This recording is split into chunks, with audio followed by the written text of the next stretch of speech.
Hey, ¿qué onda? Soy Shalom. Hoy vengo a mencionar 5 alimentos que pueden intoxicar a tu perro. En primer lugar está la cebolla y el ajo. Estos destruyen los glóbulos rojos, puede provocar anemia.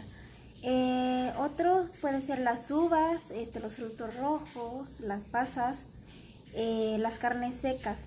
Las carnes secas contienen a veces unas enfermedades, por eso se recomienda cocer la carne o ya sea el pollo, porque pues esto puede provocar varios problemas a tu mascota. En caso de que tu perro haya sido intoxicado o envenenado, lo que puedes hacer es quemar una tortilla en el comal, ya que pues es como si fuera carbón activado. Esto les va a ayudar mucho en lo que mientras encuentras un veterinario que te pueda atender la mano.